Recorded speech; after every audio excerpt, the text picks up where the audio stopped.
Tu as un enfant qui a un TDAH, tu es perdu, tu ne sais pas par quoi commencer. Peut-être que le diagnostic vient de tomber et peut-être que ça fait un moment que tu sais qu'il y a un TDAH. Mais on ne t'a jamais expliqué ce que c'était. On t'a juste dit, il bouge trop, la maîtresse ne le supporte plus, l'enseignante ne le supporte plus, l'école, pareil.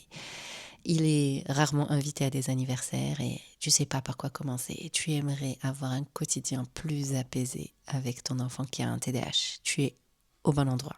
Tu sais, il y a pas mal de croyances que beaucoup de personnes ont et que peut-être toi aussi tu les as, mais tu te rends pas compte que tu les as et qui t'empêchent de vraiment aider ton enfant qui a un TDAH. Très souvent, on va croire que le TDAH, c'est juste un handicap et qu'on ne peut rien faire d'autre pour soutenir l'enfant qui a un TDAH, à part lui donner des médicaments. Et donc, on se limite à ça, alors qu'il y a beaucoup de choses à faire, à commencer par la psychoéducation. Se former et s'informer sur le TDAH, c'est vraiment une des recommandations de la Haute Autorité de Santé, la HAS, qui recommande ça parce que ça aide énormément les familles. Croire que c'est ton enfant le problème, que ça vient de lui, surtout quand tu testes des méthodes qui sont non adaptées à sa neuroatypie et que ça marche pas. Donc tu penses que c'est lui le problème, alors que souvent, c'est pas le cas. Il y a aussi le fait de croire qu'un jour, le TDAH va disparaître. Et probablement qu'il y a des professionnels, qu'il y a des proches, qu'il y a des personnes que tu as côtoyées qui t'ont fait croire ça. En mode, t'inquiète, il grandira, ça va passer, il grandira et il sera plus calme, t'inquiète et tout. Et donc, tu poses tous tes espoirs sur ça va passer, mais du coup, ça passe pas. Et tu commences à te poser des questions. Maintenant, je fais quoi? Souvent, c'est au collège que ça commence à se corser, que ça se complique encore plus. Et du coup, on s'est dit, j'aurais pas dû les écouter. Donc, non, le TDAH ne disparaît pas. On est avec, on meurt avec. Et c'est un trouble du neurodéveloppement qui reste à vie. Et les manifestations peuvent changer effectivement. Ça peut se manifester de manière différente, mais s'il n'y a aucune prise en charge, aucun diagnostic, aucune reconnaissance, aucune acceptation, rien, ça ne fait que empirer malheureusement. Parfois, on va croire que le diagnostic, c'est une finalité, surtout avec la difficulté d'avoir un diagnostic aujourd'hui. On se dit, c'est bon, on va passer tellement de temps à chercher le diagnostic qu'on va se dire, le jour où j'aurai le diagnostic, tout va se régler. Pas du tout. C'est vraiment le début du chemin. Le diagnostic, c'est le début du chemin si tu n'as pas commencé avant d'avoir le diagnostic. Parce que moi, j'ai pas attendu le diagnostic pour commencer à mettre en place des choses. Sinon, j'aurais attendu très longtemps. Donc, on commence à agir avant d'avoir le diagnostic. Dès qu'on a des soupçons, on pense que et tout, on commence à mettre en place des choses parce que c'est le plus important en vrai. C'est le soutien, c'est qu'est-ce qu'on met en place concrètement. Parce que vraiment le diagnostic, c'est comme la clé en fait qui t'ouvre une porte et à ce moment-là, cette porte donne sur le chemin, assure le cheminement de toute une vie.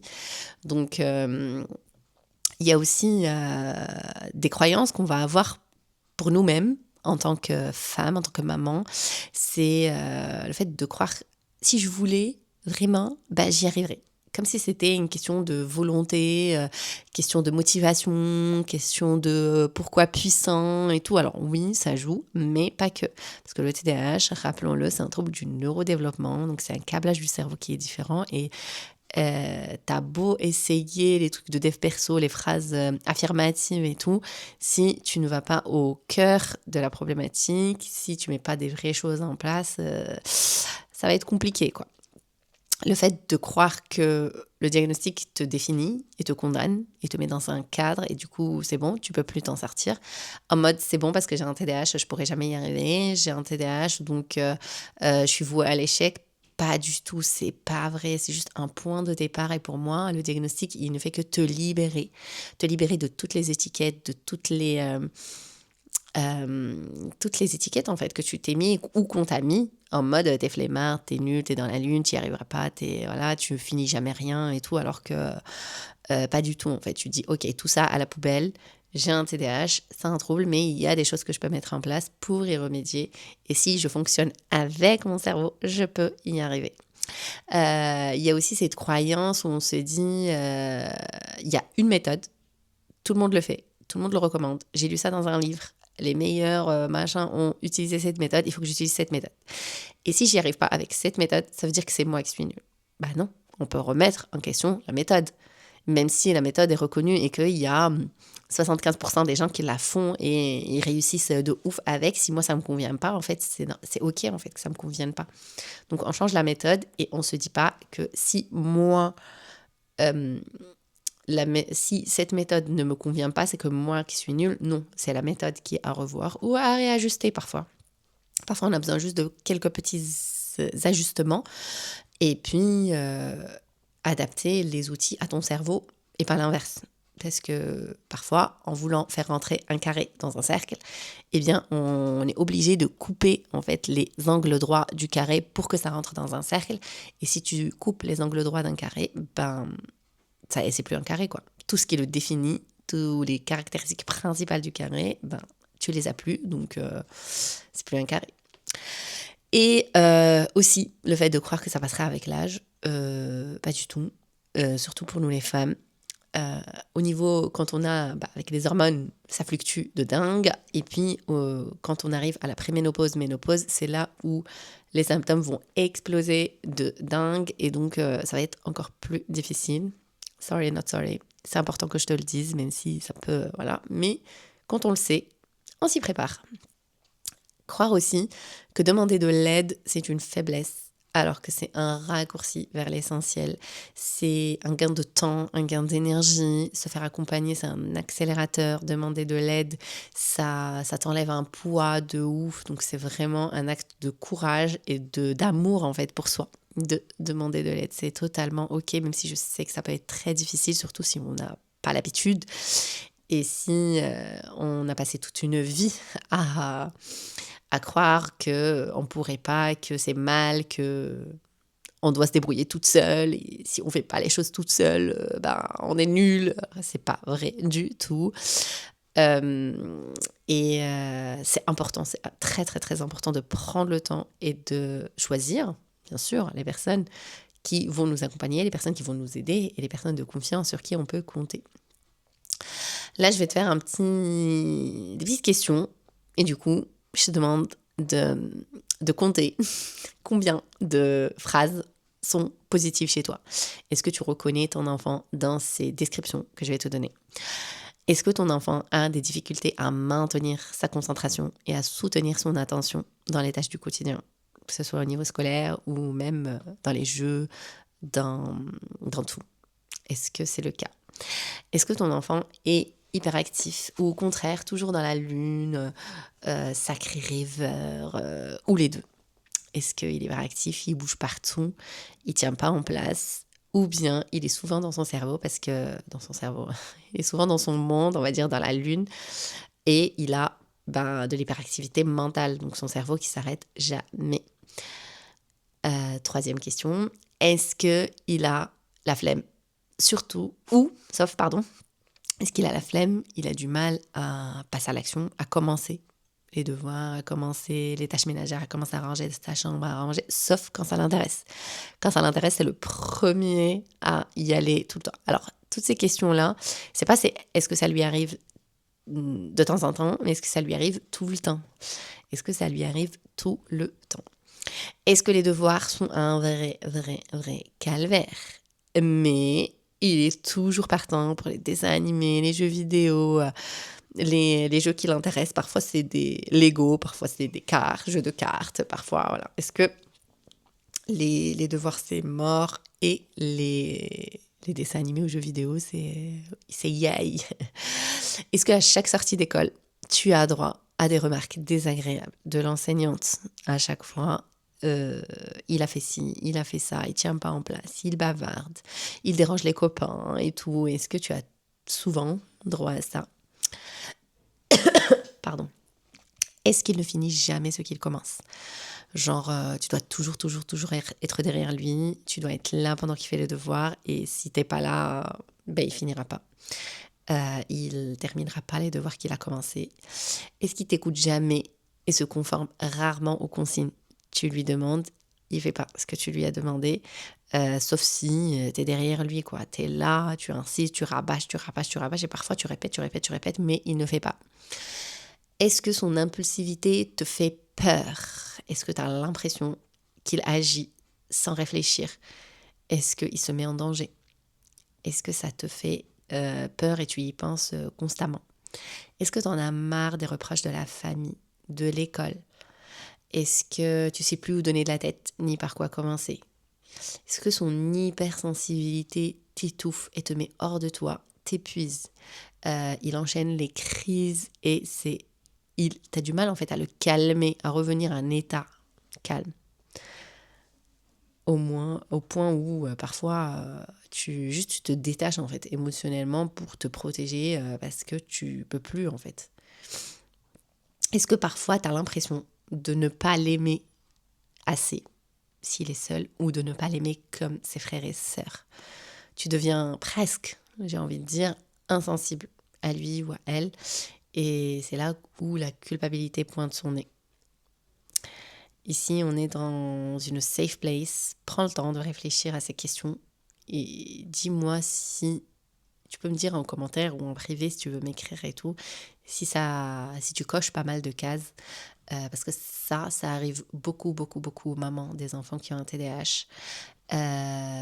Tu culpabilises de ne pas le comprendre, tu culpabilises de ne rien avoir fait, aménager pour l'aider, tu culpabilises d'être trop dur ou parfois trop laxiste, donc tu oscilles entre trop dur ou trop laxiste ou trop, voilà. Est-ce que tu culpabilises de tout lui reprocher tout le temps? En fait, dans ton discours, c'est que des reproches, en fait. Et parfois, tu te rends compte que tu es en train de lui reprocher ces symptômes du TDAH. Parce que, avouons-le, les symptômes du TDAH ne sont pas faciles à vivre, hein. Donc, tu sais qu'il ne le fait pas exprès, mais en même temps, c'est compliqué pour toi.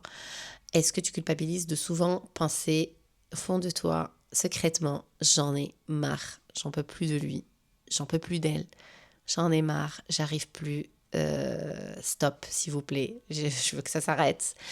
Est-ce que tu culpabilises de tout le temps lui dire qu'il ou elle est trop, avec un comportement de bébé, que c'est abusé, que pourquoi il n'est pas comme les autres et tout? Et au fond de toi, tu sais que c'est ton fils, c'est ta fille d'amour, tu l'aimes plus que tout au monde, t'aimerais l'aider, le soutenir, trouver le moyen de le sortir de ce cercle vicieux. Et t'aimerais beaucoup toi aussi faire mieux, diminuer les cris, être plus douce, diminuer les reproches, être plus patiente, être plus à l'écoute. Retrouver ta complicité avec ton enfant, réparer le passé, écrire une nouvelle page. Vraiment, vraiment, si c'est le cas pour toi, alors tu es au bon endroit ici. C'est toi qui connais le mieux ton enfant. C'est toi qui peux le plus aider ici sur Terre. Moi, dans mon accompagnement, je ne fais que te donner les clés, que te donner des pistes, que t'expliquer, que de donner la map là, la carte du TDAH, et on essaie de construire ensemble la carte de ton enfant avec ses particularités, que ce soit TDAH, autisme, HPI et tout, on comprend, on le map et après on peut mieux le soutenir. Je pense que tu l'as bien compris, la manifestation du TDAH, elle fluctue pas mal, ça change d'un enfant à l'autre et ça change aussi d'un environnement à l'autre. Mais ce qui est certain aujourd'hui, c'est que ce n'est pas une maladie, ce n'est pas quelque chose à guérir. C'est un trouble du neurodéveloppement, ce qui veut dire que c'est un câblage du cerveau qui est différent et qui est là, en fait. On est avec, on meurt avec, ça va pas changer. Donc, on est obligé de le comprendre et de s'y adapter, de mettre en place des choses qui vont être adaptées à ce cerveau-là, à ce fonctionnement-là, pour apprendre à mieux vivre avec au quotidien et surtout trouver notre façon de fonctionner pour ni tomber dans un burn-out, ni tomber dans un échec, tout simplement. Donc c'est indispensable de commencer en fait à apprivoiser cette neuroatypie, cette neurodivergence, cet handicap, peu importe en fait comment on veut l'appeler, comment on le considère, parce que pour moi il est à la fois un handicap quand on est dans un environnement qui est complètement inadapté, et c'est en même temps une neurodivergence et en même temps une neuroatypie. qui amène en fait une richesse au niveau des différences humaines, tout simplement. Euh, je t'invite à ne pas chercher plus loin. Dans mon accompagnement, je te donne tout ce dont tu as besoin. Cet accompagnement, il a beaucoup évolué. Au début, il s'appelait Dispositif. Ensuite, il a changé de nom parce que j'ai ajouté d'autres modules, d'autres aspects et ça, je l'ai appelé Régulatitude parce qu'on travaillait beaucoup sur le comportement de l'enfant, l'attitude de l'enfant, la posture de la maman. Et là, il a pas mal évolué encore et il s'appelle TDAH Harmonia. C'est mon petit bébé, c'est un accompagnement hyper complet 360 où moi, je t'accompagne à comprendre le TDAH d'abord, ensuite à communiquer avec ton enfant, à construire une relation solide sur des bases bien bien solides et ensuite travailler sur le comportement de l'enfant. Comment euh, changer le comportement de l'enfant en changeant notre posture, nous, en tant que maman. Mais avant de commencer tout ça, on adapte l'environnement, on met des stratégies d'adaptation au quotidien, dans la vie de tous les jours, que ce soit au niveau scolaire ou au niveau des relations, au niveau du fonctionnement de la maison et de la famille, pour justement soutenir l'enfant, l'aider en fait. C'est comme, par exemple, moi j'ai des lunettes, je vois pas bien de l'œil gauche ou l'œil droit, je sais plus. Bref, j'ai un œil où ma vue elle est basse, mais quand j'enlève mes lunettes, je vois très très bien.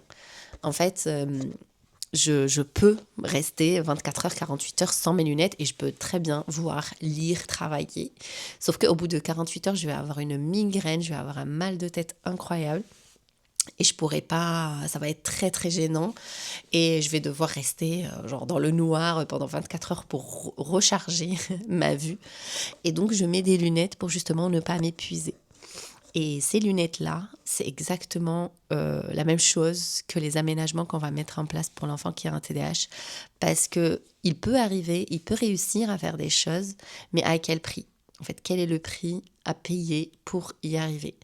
Et donc, les aménagements, c'est un soutien pour l'enfant et pour que ça l'aide aujourd'hui, donc là, maintenant, dans l'enfance, mais surtout, surtout, surtout, dans toute sa vie. Parce que s'il prend de bonnes habitudes maintenant, eh bien, il se comprendra, il pourra expliquer plus tard, et même aujourd'hui, son trouble, demander les aménagements dont il a besoin, mais surtout travailler sur sa confiance en lui, sur comment il se voit et comment il va transmettre ce qu'il ressent et ce qu'il vit et vraiment se prémuniser entre guillemets de la société, se renforcer de l'intérieur pour faire face à l'extérieur et ne pas se laisser détruire psychologiquement par l'entourage parce qu'il aura une confiance en lui, une estime de lui-même qui va être béton, Inch'Allah. Donc, c'est important de savoir que chaque enfant est différent, que le TDAH, il est héréditaire, donc c'est très très probable que toi ou ton partenaire ait aussi un TDAH. Donc, il y a certains comportements, certaines difficultés qui circulent dans la famille et c'est tout à fait normal. En revanche, même si on est dans la même famille, même si c'est dans la même fratrie, même si c'est des frères et sœurs, des cousins et tout, le TDAH se manifeste différemment d'une personne à l'autre, d'un environnement à l'autre, pour la même personne aussi, en fonction de l'âge, en fonction des troubles associés, en fonction des périodes de la vie, en fonction des épreuves qu'on traverse. Donc c'est très important d'être conscient de ça et de nous apporter un environnement qui va être le plus sain et le plus adapté à l'enfant pour qu'il puisse grandir dans des meilleures conditions. Donc, dans TDAH Harmonia, on apprivoise le TDAH, on travaille sur l'apaisement du foyer, sur une relation solide, sur la gestion des émotions, en groupe et en individuel. Et le gros plus, machallah, c'est des invités qui viennent à chaque édition. Donc il y en a eu vraiment une dizaine qui sont venus du début de mes accompagnements, qui sont des sœurs incroyables. Vous découvrez leur travail, vous découvrez ce qu'elles apportent, comment elles peuvent vous aider plus tard. Mais elles nous ont donné beaucoup, beaucoup de valeurs, machallah. Il y a une prof de sciences islamiques qui nous a parlé du TDAH comme une chance et une épreuve en même temps. Il y a une sœur qui nous a partagé comment avoir une fratrie sans conflit, comment gérer les conflits entre frères et sœurs quand un de la fratrie a un TDAH, je vous en parle aussi. Une sœur nous a parlé de comment booster la mémoire de l'enfant qui a un TDAH. On a même fait une prévention et lutte contre le harcèlement, parce que oui, les enfants qui ont un TDAH subissent plus de harcèlement que les enfants qui ne sont pas neuroatypiques. Une sœur naturopathe incroyable nous a parlé de l'hygiène de vie. Donc, qu'est-ce qu'on peut mettre en place côté alimentation, côté hygiène de vie en général, hein, côté plantes et tout pour soutenir les symptômes du TDAH. Alors, il ne va pas disparaître, mais comment les soutenir et les améliorer. Comment organiser et gérer le temps par une spécialiste de la gestion de temps et de l'organisation pour nous, mais aussi qu'on peut utiliser avec les enfants, avec des méthodes adaptées au TDAH. Et pour les mamans aussi, on a parlé du SPM et TDAH, c'est hyper lié. Une coach spécialisée dans l'hypersensibilité nous a donné les 4 clés pour réguler les émotions, nos émotions en tant que femmes.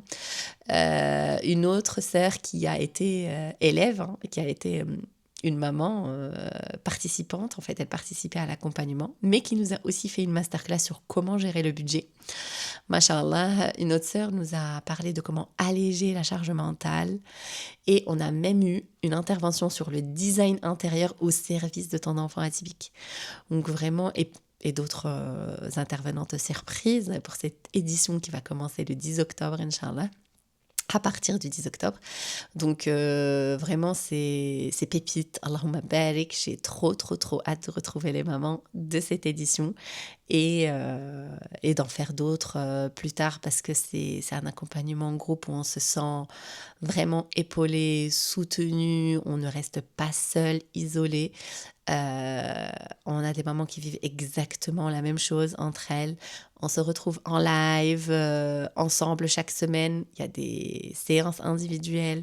Il y a un groupe de soutien sur WhatsApp. Il y a des challenges que je vous envoie pour appliquer tout ce qu'on a appris pour passer à l'action. Anti-procrastination, c'est pas que des vidéos à regarder, tout boring. Non, c'est vraiment des échanges en plus de vidéos à regarder, évidemment, pour laisser une trace et les revoir, sachant qu'il y a pas mal de mamans qui ont partagé avec leur mari, leur conjoint, et ça a été un game changer dans leur famille. À la fin de cet épisode, je vous mettrai les retours des mamans qui sont juste incroyables. Allahumma barik. C'est vraiment un programme à suivre parce que on fait le focus sur comment cultiver de l'amour inconditionnel et de la rahma pour l'enfant, mais aussi pour toi-même, faciliter et apaiser le quotidien avec un TDAH dans la famille, agir pour que votre relation devienne plus saine et épanouie, être plus sereine en comprenant ce qui se passe dans le cerveau quand il y a un TDAH, être plus confiante pour l'expliquer autour de toi. Tu seras plus là en train de bégayer, de t'excuser, non. Moins de culpabilité, tu sors du « je suis nulle » et tout pour un discours bienveillant et utile. Savoir pourquoi ton enfant ne t'écoute pas et surtout comment ne plus répéter les consignes jusqu'à épuisement. Ouf. Alléger ton quotidien avec des aménagements simples à mettre en place qui auront un gros impact, Inch'Allah, à l'école et à la maison. En tout cas, c'est ce que je te souhaite. Finis avec le calvaire des devoirs. Tu auras des outils concrets, pratico-pratiques, Inch'Allah. Avoir toutes les clés pour faire coopérer ton enfant. Bon, ça prendra du temps, évidemment, mais qu'est-ce que toi, tu peux faire à ton niveau? Parce que la seule personne sur laquelle tu peux agir, c'est toi-même.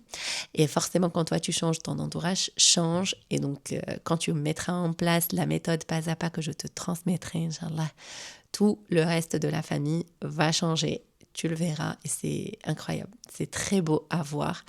Accepter la neuroatypie et avoir des outils précieux pour le quotidien. Et finalement, ce que je te souhaite et ce sur quoi on travaille en profondeur, c'est ce sentiment de compétence parentale. Tu te sens capable, aligné et outillé jour après jour. Tu n'es plus perdu, genre je sais pas quoi faire et tout. Non, tu es là, tu passes à l'action. Et les crises vont pas disparaître, le TDAH ne va pas disparaître, mais au moins tu seras plus démuni face à ça. Tu auras des clés et tu sauras quoi faire, Inch'Allah, et à quel moment le faire. Euh, comment...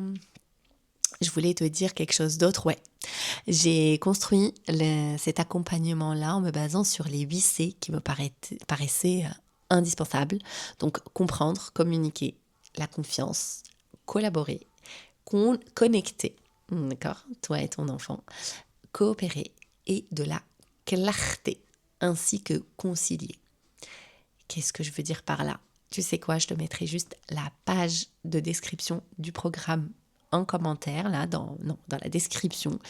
Et n'hésite pas à aller regarder pour en savoir plus et surtout pour t'inscrire parce qu'il y a un code promo pour le lancement de cette édition-là. Donc, je te laisserai le code promo en commentaire et je te mets juste après les témoignages des mamans qui ont suivi le programme, qui ont été... qui ont suivi et appliqué le programme pas à pas. Et je te dis à bientôt, Inch'Allah. Prends soin de toi et hâte de te revoir ou de te voir, de te connaître de l'autre côté. Salam alaikum wa rahmatullahi ta'ala wa barakatuh. Moi, le bilan de cette formation, c'est un bilan extrêmement positif, hein, parce que, mine de rien, j'ai appris beaucoup de choses sur moi-même, sur mon comportement, etc. Et aussi à améliorer la relation avec mon fils. Et franchement, à un moment donné, j'étais perdue, parce que mon fils, il a été diagnostiqué, du coup, TDA en fin d'année dernière. Mhm. Et j'étais un peu perdue, je savais pas, je n'avais pas d'outils. Donc voilà, la pédopsychiatre te dit, voilà, votre fils il est TDA, bon, elle donne des petits outils, des petits aménagements à faire à la maison. Mais j'avais pas d'outils, j'avais pas de moyens de communication. Et franchement, les challenges que tu as mis en place, tu sais, il y en a un qui a, je pense, qui a été le plus, en tout cas, bénéfique pour moi, c'était de consacrer du temps que à lui. Alors ça, on le faisait, hein.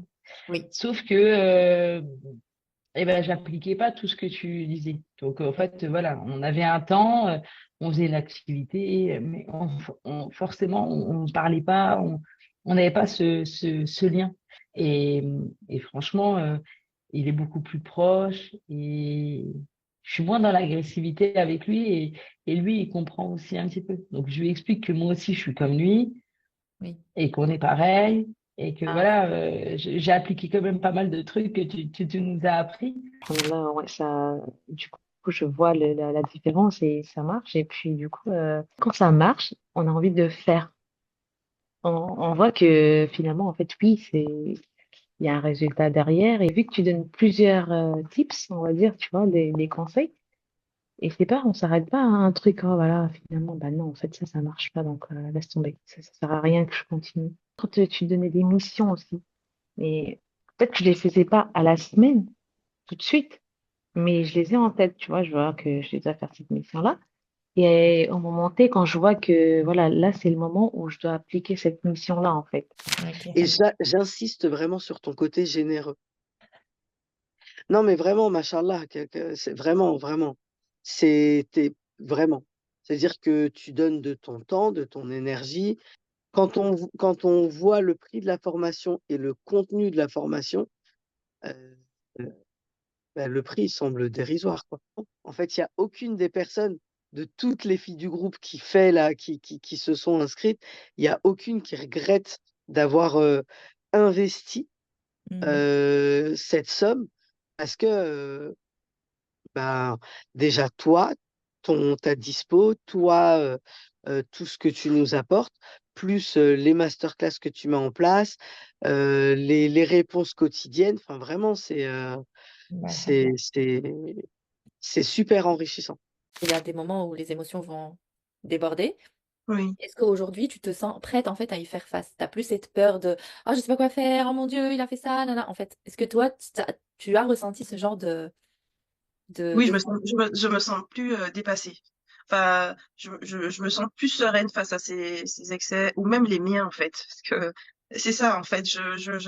J'arrive à comprendre ce qui se passe, à identifier, même quand des fois ça éclate. Oui. Il y a des moments où j'y arrive pas, hein, c'est vrai. Mais j'ai pas cette culpabilité. Je me suis dit, ok, d'accord. Là, bon, ça va pas. Ça s'est mal passé. Bon, on est des êtres humains. Comment on peut faire pour réparer? Comment on va, la prochaine fois, ok, tu feras un peu peut-être ça. Donc j'ai des outils maintenant, tu vois. Je suis pas perdue à me dire, mais qu'est-ce que je fais? Je suis une mauvaise mère, je m'en sors pas, je passe mon temps. Non, Oui, non, c'est vraiment, c'est ça. C'est que d'accord. vraiment, c'est des outils. Un accompagnement où on a vraiment beaucoup d'outils et qui sont efficaces. C'est ça que j'ai oublié de dire. Efficaces. Oui, alhamdoulilah. Avant, c'était non, mais c'est à lui de s'adapter comme ça. Si les choses se font comme ça, comment ça se fait que lui ne rentre pas dans le moule, quoi? Je voyais qu'il y avait un problème, hein. Je voyais qu'il y avait un problème. Ça venait de lui. C'est lui, en fait. Oh là Mm. là. Là, c'est un autre regard. Je suis moins dans ce truc-là en disant, mais non, c'est pas un problème dans le sens où il n'y a pas de solution. C'est vrai que le regard, il change après. Mhm. Alhamdulillah. On a l'habitude de se dire, ah bah ça serait bien pour moi. Mais on commence un truc, on le finit jamais. J'ai eu plusieurs formations, pas sur le TDAH, hein, mais pour voilà, le développement personnel. J'attends quelque chose qui va Mm. m'apporter et que je vais voir des changements et tout. Et la différence entre ta formation, après je sais pas ce que c'est, hein, voilà, là. C'est la baraka ou l'intention que tu mets ou le travail, j'en sais rien. Mais la différence, c'est que avec ta formation, j'ai eu envie de continuer. Il n'y a pas un jour où je me dis, j'ai pas eu de regrets en disant non, mais qu'est-ce que j'ai fait, pourquoi j'ai investi, vas-y, ça va rester dans le coin de, voilà, ça m'a rien apporté et tout. Parce que c'est pas le cas. Alhamdulillah, parce que il y a eu des changements, des bons changements, ça m'a apporté et pas que à mon niveau, tu vois, même au niveau avec le papa. Mon fils, alhamdulillah, il peut s'exprimer, je l'écoute, c'est beaucoup plus, voilà. Il y a ce contact et qui est toujours disponible. Et Mm. même s'il y a quelque chose qui est pas, si jamais ça va pas, bah, j'ai pas ce truc, oui, mais comment je vais pouvoir et tout. Je peux toujours, t'es là, en fait, t'es disponible et je peux te poser la question et tout de suite derrière, j'ai ma réponse.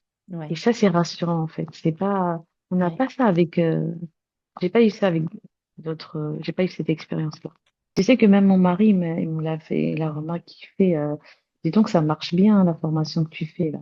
Parce que je vois la différence. Je sais pas, il fait, C'est je sais vrai. pas si toi tu vois la différence, mais moi je la vois.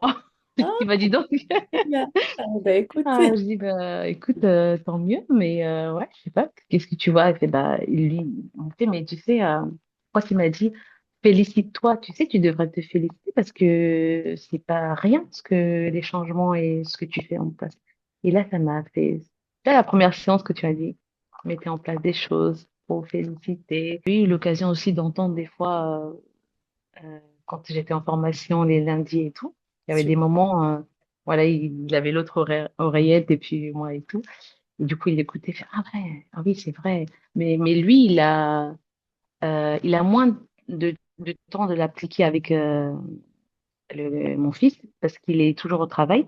Oui. Mais pour le sommeil, pour le sommeil et pour faire coopérer surtout le brossage des dents, mettre au lit, parce que lui, mon mari, c'était plus ces temps-là et où il était dispo, et même les week-ends. Et bah, le week-end dernier, il a dit, mais j'ai kiffé. Alhamdoulilah, et en plus, on l'a dit, il a dit, ben, je suis trop contente, parce que vu que c'est lui qui a financé ma formation, il fait, en tout cas, je suis très ravie, hein. Ah, Ça porte ses fruits. c'était un Alhamdoulilah. bon investissement, c'est pas parti dans le... Exactement, c'est ça, c'est ça. Terrible. Subhanallah.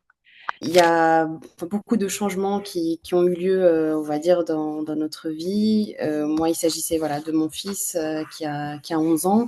Et même si c'est pas facile tous les jours, il y a tellement, tellement de choses qui se sont débloquées. Je me sens vraiment apaisée, alhamdoulilah, par rapport à la compréhension de comment ça se passe, on va dire, dans sa tête, puisque comme tu nous l'as dit, voilà, les enfants TDAH sont câblés différemment, et rien que le fait de comprendre justement comment ils réfléchissent, eh bien rien que ça, même si c'est une petite goutte d'eau dans un grand océan, ça nous permet d'avancer et de comprendre. Donc ça, c'est d'un point de vue, comme je te disais, intellectuel et émotionnel. Et clairement, en pratique, et on en a déjà parlé, voilà, des conseils que tu nous donnes et à mettre en place.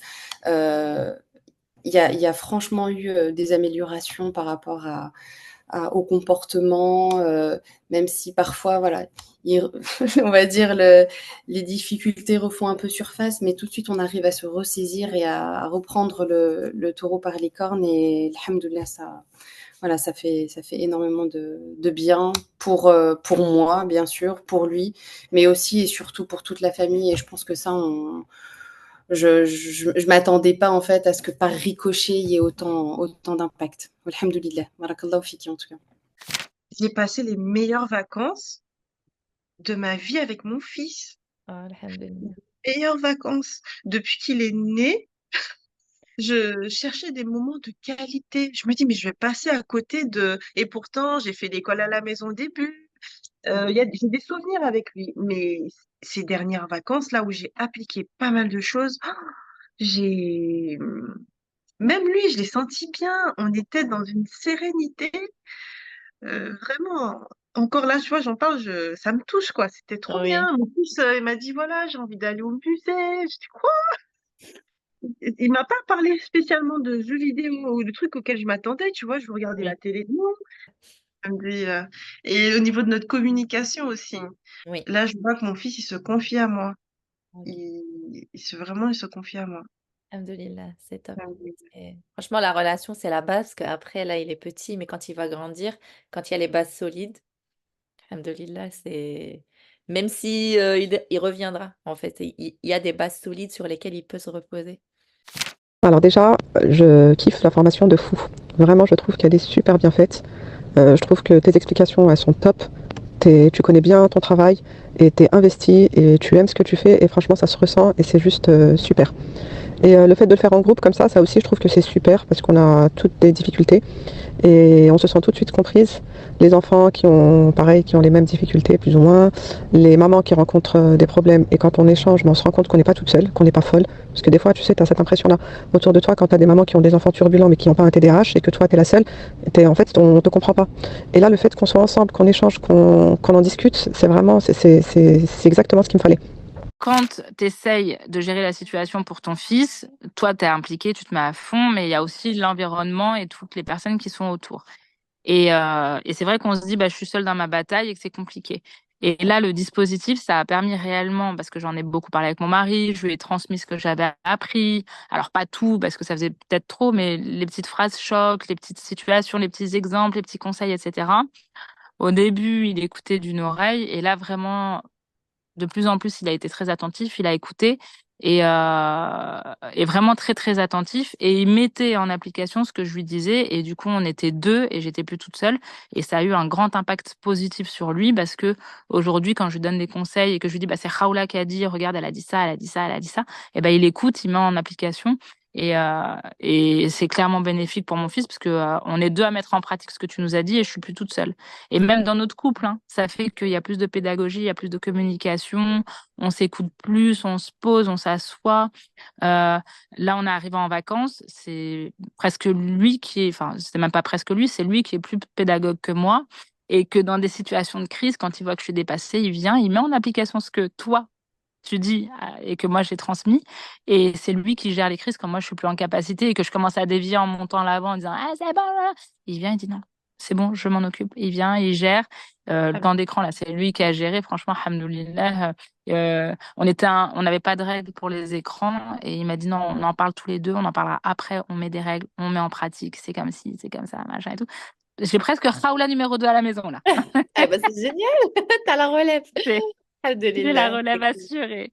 Non, c'est Alhamdoulilah. top, Et c'est ça, top. c'est grâce à toi aussi, quoi. Ah. m'a permis de réagir différemment. Donc, tu vois, il y a quand même du transformationnel à la fin parce que je suis partie d'une situation A où je comprenais pas trop ce qui m'arrivait et je savais pas trop comment réagir. Donc, soit j'étais dans le trop compréhensif, soit j'étais dans le trop dur, en fait, tu vois. Donc, les deux, enfin, ces deux extrêmes, c'est pas bon dans les deux cas. Du coup, là, ça me permet de réajuster, d'avoir des comportements plus adaptés, d'apaiser parfois certaines situations, parce que maintenant, quand ma fille, elle est parfois impulsive, eh ben, je comprends mieux et je sais comment réagir, en fait. Donc, ça se passe beaucoup mieux. Et il y a même du mieux. Donc, je te disais, par exemple, que ma fille, oh là là, les tâches ménagères, bon, moi, c'est des ados. Les tâches ménagères, c'est toujours la guerre. C'est très, très, très énergivore. C'est fatigant. C'est conflictuel. Une fois sur 10, ils veulent bien, mais sinon, le reste du temps, il faut vraiment forcer, il faut être derrière. Ben là, ça se passe déjà mieux, tu vois, en mettant en place certaines des stratégies que tu nous as données, tu vois. Il y a il y a tout Ouais. plein d'astuces qui font que c'est vrai qu'à la fin de la formation, on est mieux armé, ça se passe mieux, on sait mieux gérer la situation et vivre avec au quotidien, quoi. En tout cas, Très bien, très continue bien. ce que tu fais, Raoula, parce que c'est vraiment génial.